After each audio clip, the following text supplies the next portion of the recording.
قرآن واسق حياتي قرآن. Bismillah ar-Rahman ar-Rahim. Assalamu alaikum wa rahmatullahi wa barakatuh. Inshallah, today we'll be learning 10 lessons from Juz 22. Let's go to our first lesson. يا نساء النبي لستن كأحد من النساء إن اتقيتن فلا تخضعن بالقول فيطمع الذي في قلبه مرض وقلن قولا معروفا. The first lesson we get from this juz is, with great position comes great responsibility. In this verse, Allah subhanahu wa ta'ala is addressing the wives of the Prophet, and Allah is saying, O wives of the Prophet, you are not like any other of the women. If you will be on your guard, then be not soft in your speech. A true believer understands his position and behaves responsibly, as he is aware that his actions would represent Allah's teachings and he will be judged accordingly. So we learn, with the great positions, we have great responsibilities. And a mu'min would always fulfill his responsibilities according to his position. وقرن في بيوتكن ولا تبرجن تبرج الجاهلية الأولى. The second lesson we learn from this juz is adherence to the principles of modesty. Allah subhanahu wa ta'ala, again in this verse, Allah is addressing the wives of the Prophet, and Allah says, stay in your houses and do not flaunt your finery like the former ignorance. A believing woman should be conscious how she presents herself. For instance, avoid talking in husky or soft tone with non-mahram. يا أيها الذين آمنوا اذكروا الله ذكرا كثيرا. The third message we learn from this juz is remembrance of Allah subhanahu wa ta'ala. A believer understands the emphasis on remembering Allah constantly. By doing so, he is conscious of his actions and stays on the right path. If we remember Allah subhanahu wa ta'ala, He will definitely remember us. What could be even better than Allah subhanahu wa ta'ala remembering His servant? ولا تطع الكافرين والمنافقين ودع أذاهم وتوكل على الله وكفى بالله وكيلا. The fourth lesson we learn from this juz is, do not be lenient with non-believers and hypocrites. A believer is never lenient towards non-believers and hypocrites. Those who understand the truth but they deny it, as their ego does not permit to accept it. Allah says in this verse, don't obey the faithless and hypocrites. Why? Because we know that these hypocrites and non-believers will try to take us away from Allah subhanahu wa ta'ala. يا أيها الذين آمنوا لا تدخلوا بيوت النبي إلا أن يؤذن لكم إلى طعام غير ناظرين إناه ولكن إذا دعيتم فادخلوا فإذا طعمتم فانتشروا ولا مستأنسين لحديث. The fifth lesson we learn from this juz is ethics while attending a feast. A believer follows proper etiquettes when he is invited for a feast. Firstly, he reaches the venue on time. Secondly, he leaves the venue on time so that it is not uncomfortable for the host.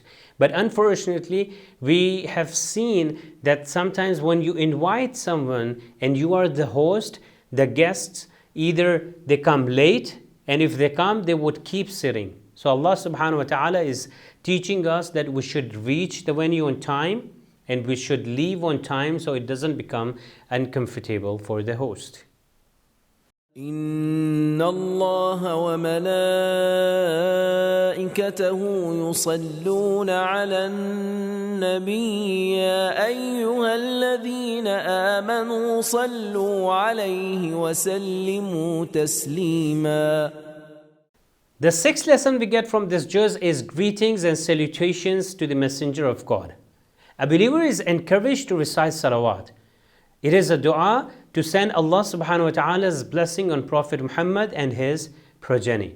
Prophet Muhammad sallallahu alayhi wa sallam says, ارفعوا أصواتكم بالصلاة علي فإنها تذهب بالنفاق, which means raise your voice while reciting salawat on me as it drives away the hypocrisy. Therefore, a woman should try to recite salawat and send the thawab to the Ahlul Bayt alayhimus salam. والذين يؤذون المؤمنين والمؤمنات بغير ما اكتسبوا فقد احتملوا بهتانا وإثما مبينا. The seventh lesson we learn from this juz is don't be the cause of discomfort. A believer is responsible and is not cause of dispute. It is not permissible to cause trouble and falsely accuse someone. Imam Sadiq alayhi salam says, قال الله عز وجل ليأذن بحرب مني من آذى عبدي المؤمن وليأمن غضبي من أكرم عبدي المؤمن.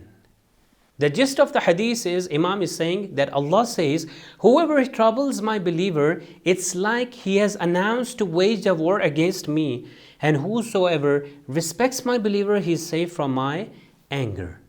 يا أيها النبي قل لأزواجك وبناتك ونساء المؤمنين يدنين عليهن من جلابيبهن ذلك أدنى أن يعرفن فلا يؤذين وكان الله غفورا رحيما.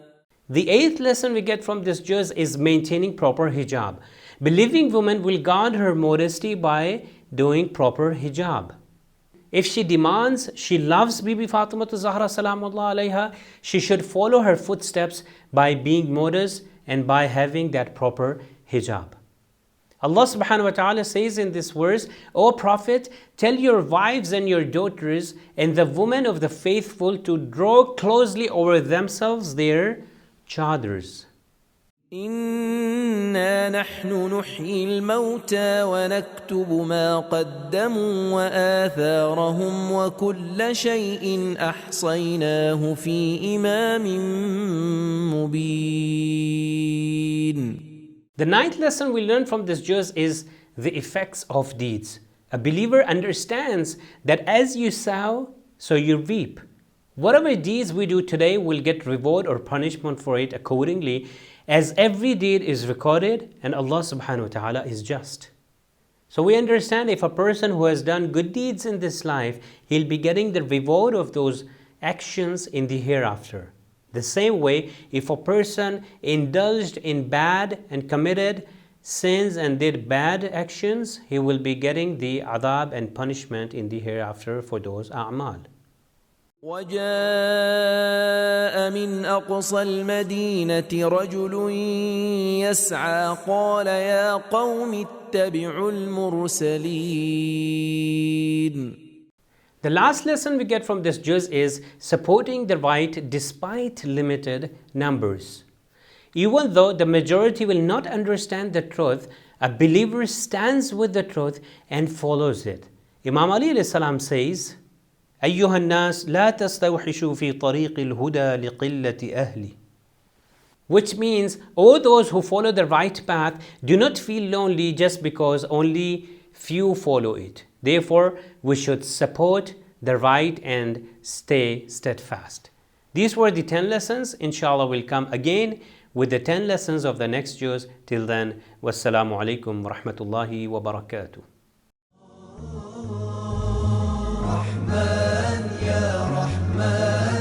ساعدني يا رحمن اشرح صدري قرآن املأ قلبي قرآن واسق حياتي قرآن